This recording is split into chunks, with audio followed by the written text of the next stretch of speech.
Hello student, कैसे हैं आप सब। एक बार पुनः आप सभी का आपके अपने चैनल श्री कोचिंग क्लासेस पर स्वागत है। और हिंदी में आज हम पढ़ने वाले हैं और आपको समझाने वाले हैं छंद। देखिए, छंद का जो बेसिक चीज़ है, यदि आप ये समझ गए तो डेफिनेट रूप से स्टूडेंट आप सारे जो परिभाषाएं हैं, जो प्रकार हैं और इनका एग्जाम्पल है, आसानी से समझ जाएंगे। तो छंद का पहले आप परिभाषा समझें, इनके प्रकारों को समझें और इनमें हम गणना कैसे करते हैं, ये चीज़ आज आपको समझना है। ठीक, तो सबसे पहले यदि परिभाषा की बात की जाए स्टूडेंट, तो जो वर्ण, मात्रा, पद, यति है ना, ये दो चार शब्द ऐसे हैं। वर्ण के आधार पर, मात्रा, पद, यति आदि के आधार पर हम क्या करते हैं, इनके प्रयोग से किसी हम वाक्य की रचना करते हैं, तो वह कहलाती है स्टूडेंट क्या, छंद। मतलब वर्ण, पद, मात्रा, यति, विराम आदि के आधार पर युक्त रचना ही छंद कहलाती है ना। गण के आधार पर गति, यति, विराम, तुक, मात्रा, वर्ण, पाद ये सब दे सकते हैं आप।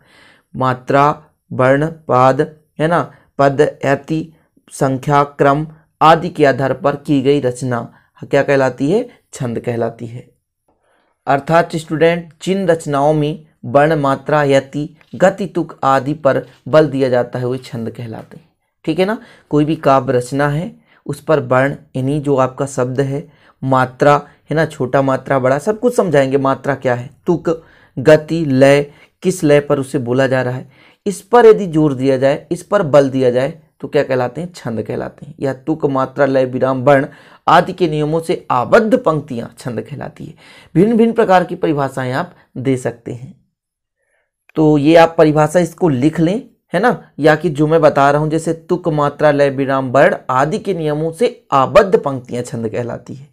और आप कई परिभाषा दे सकते हो भाई।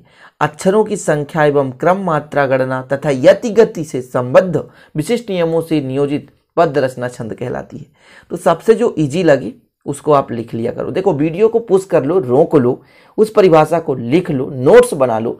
और हिंदी के जो भी ग्रामर के वीडियो हैं वो प्लेलिस्ट में अलग से मैंने बना दिया है, तो उसे भी आप देख लेना। ठीक, चलिए अब यदि बात की जाए छंद के प्रकार की, तो स्टूडेंट जो छंद के प्रकार हैं वो दो प्रकार होते हैं। पहला है वर्णिक छंद और दूसरा है मात्रिक छंद।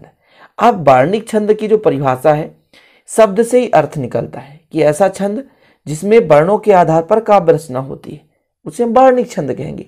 अर्थात जिन छंदों में केवल हम वर्णों की गणना करते हैं उसे वर्णिक छंद कहेंगे।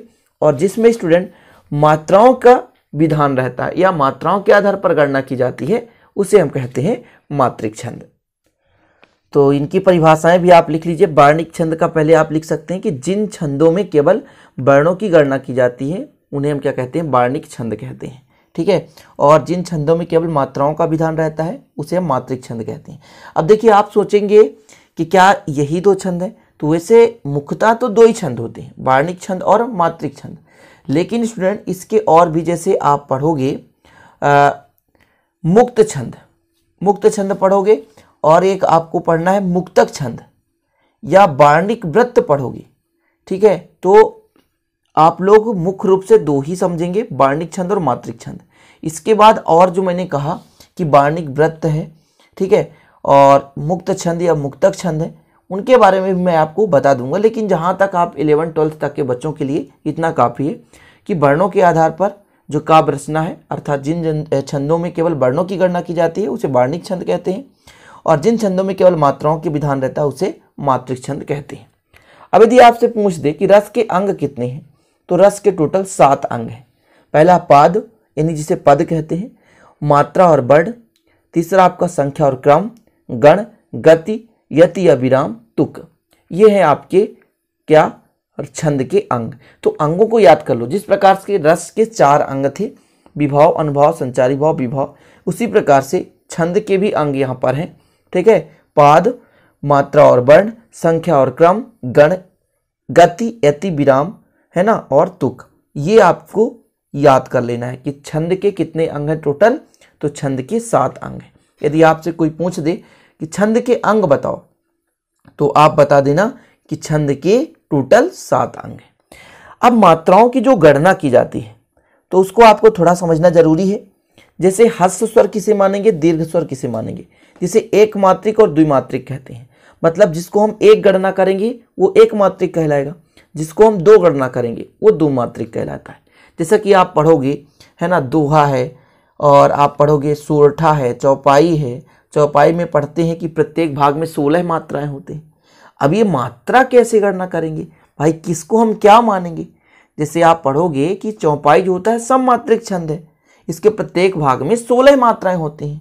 चरण के अंत में जगड़ है ना और तगड़ का आना वर्जित है, मतलब अंत में जगड़ और तगड़ नहीं आता है। तो ये जगड़ और तगड़ क्या है सब कुछ समझा रहा हूँ, चिंता करने की जरूरत नहीं है, आगे चलते जाओ। तो जगड़ और तगड़ ये बता दूंगा। तो जो मात्राओं का हम गणना करेंगे वो किस आधार पर करेंगे? तो जैसे छोटा आ है, छोटी ई है, छोटा ऊ है, ऋषि है, ये 4 शब्द जहां भी रहेंगे वहां पर उनकी गणना 1 करेंगे।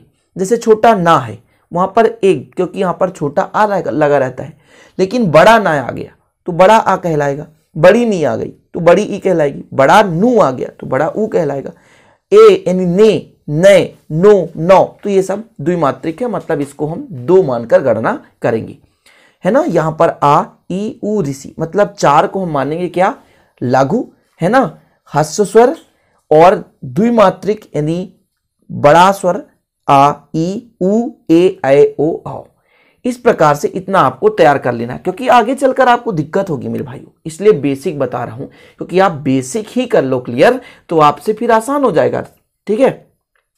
अब लघु स्वर किसे कहते हैं या गुरु किसे कहते हैं? तो ह्रस्व स्वर तथा ह्रस्व स्वर वाले व्यंजन को क्या कहते हैं? लघु कहते हैं। जैसे आ हो गया, ई, उ, ऋषि, ये क्या है? एक मात्रिक है, ह्रस्व स्वर है, लेकिन इससे मिलकर बना व्यंजक, जैसे छोटा का, छोटी की, छोटा कु, ये है ना। तो ये क्या कहलाएंगे स्टूडेंट? लघु। और जिन व्यंजकों में ये जुड़ा रहे, बड़ा आ, बड़ी ई, उ, ए, ऐ, ओ, औ, तो जिनमें ये जुड़ा रहेगा वो स्टूडेंट कहलाएगा क्या? दीर्घ या गुरु कहलाता है। तो बेसिक चीज मैं बता रहा हूं। अब आपको थोड़ा सा बता देता हूं कि जो संख्या क्रम या गण होता है उसकी जो अपन एक ट्रिक बताते हैं, एमाता राजभान सलगा, उस ट्रिक के माध्यम से इसको हम पूरे के पूरे 8 को याद कर लेते हैं। तो चलिए उस ट्रिक को लिखते हैं और फिर बताते हैं। तो ये रहा स्टूडेंट आपका ट्रिक, यमाता राजभान सलगा। जैसे कहीं पे आ जाएगा एगड़, यगड़ में आपको बताना पड़ेगा या जानना पड़ेगा कि यगड़ में वास्तव में क्या क्या है, कितने लघु हैं, कितने दीर्घ हैं, वो चीज भी आपको बताते चलता हूं। सबसे पहले मैं एक चीज आपको बता दूं, लघु को चिन्ह से दर्शाते हैं। यहां पे मैं लिख देता हूं लघु को सिंगल लाइन से, है ना, ये सिंगल है। और यदि दीर्घ शब्द रहेगा जहां पे उसको अपन एस से दर्शाते हैं, ऐसा एस से, ठीक है, एस के चिन्ह से दर्शाएंगे। चलिए तो यहां पे पहला है यगड़, या से यगड़, मा से मगड़, ता से तगड़, रा से रगड़, जा से जगड़, और यहां से स्टूडेंट भा से भगड़, और ना से नगड़, सा से सगड़। तो या, मा, ता, रा, ज, भान, सलगा। तो 1 2 3 4 5 6 7 8 यहां तक याद करना है। ये आपका ट्रिक में आता है, 2 शब्द यहां पर ये ट्रिक में आते हैं। तो या माता राजभान सलगा, देखिएगा ना, इसको मैं आपको बताता हूं। या माता यहां से स्टार्ट कर रहे हैं तो ये सिंगल है ना, सिंगल है। फिर मां बड़ा है और ता बड़ा है, मतलब स्टूडेंट यगड़ में पहला लघु और 2 दीर्घ, समझ रहे? मतलब पहला जो आपका लघु है और अंत का भी जो आपका गुरु है और मध्य का भी गुरु है। फिर यहां से स्टार्ट करती हूं, मा, ता, रा। देखिए मा, ता, रा सब दीर्घ है। तो ये मतलब मगड़ में तीनों दीर्घ है, मगड़ में तीनों दीर्घ है। इसके बाद स्टूडेंट तगड़, ता से देखो स्टार्ट करो, दीर्घ दीर्घ लघु, दीर्घ दीर्घ लघु। तो यहां पर तगड़ जहां भी शब्द आ जाएगा तो समझ जाना है कि प्रारंभ के 2 दीर्घ हैं, मतलब गुरु हैं, और लास्ट का लघु है। इसके बाद रगड़, यहां से स्टार्ट करना है, दीर्घ लघु दीर्घ, दीर्घ लघु दीर्घ हो गया, ठीक है स्टूडेंट। इसके बाद जगड़, यहां से स्टार्ट करो, लघु गुरु या दीर्घ लघु, लघु गुरु लघु, ठीक है। फिर भगड़, वहां से स्टार्ट करो, दीर्घ यानी गुरु लघु लघु, गुरु लघु लघु हो गया। फिर नगड़, यहां से स्टार्ट करो, लघु लघु लघु, मतलब ये सिंगल सिंगल हो गया।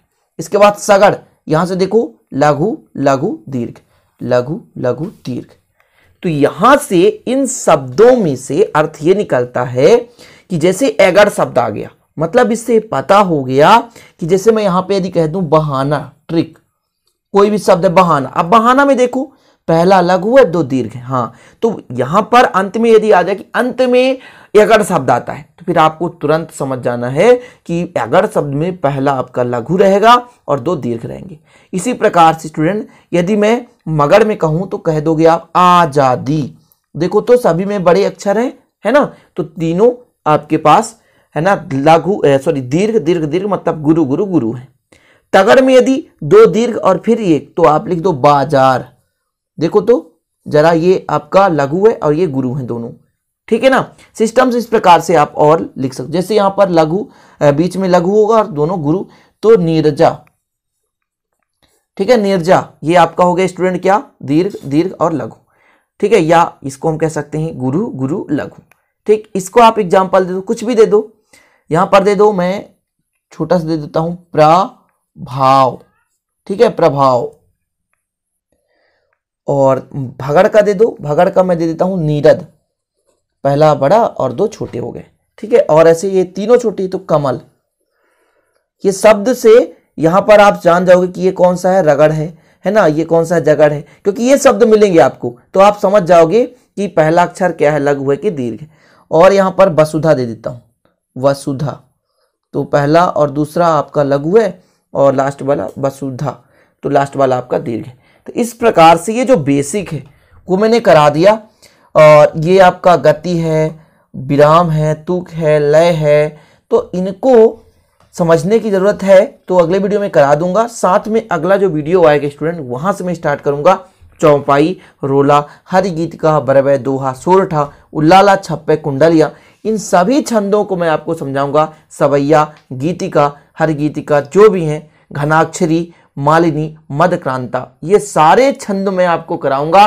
क्योंकि स्टूडेंट यदि आप एक बार बेसिक हिंदी अच्छे से पढ़ लोगे तो आपको हमेशा के लिए तैयार करना नहीं पड़ेगा, मतलब बार बार आपको पढ़ना नहीं पड़ेगा, और ये आपके कंपटीशन लेवल तक काम में आने वाला है। इसलिए आप जो हिंदी ग्रामर पढ़ रहे हैं, जो मैं पढ़ा रहा हूँ, बीच बीच में वीडियो ला रहा हूँ, जो कि आपको वीडियो के लिंक आपको एक प्लेलिस्ट बना दिया हूँ, वहां से आपको पूरे लिंक मिल जाएंगे, वहां पर आप देख लो। प्लेलिस्ट में अलग सा आपका हिंदी ग्रामर का ही बना हुआ है, पूरा उसमें हिंदी ग्रामर है, सारा चीज आपको टॉपिक मिल जाएगा। आप बेहतरीन नोट्स बनाओ और अच्छे से तैयारी करो। तो आशा करता हूं वीडियो पसंद आई होगी, और पसंद आए तो लाइक जरूर कर देना, दोस्तों के साथ शेयर कर देना, नए हैं तो चैनल को सब्सक्राइब कर बेल आइकन प्रेस कर लेना। मिलते हैं अगले वीडियो में, तब तक के लिए जय हिंद, वंदे मातरम।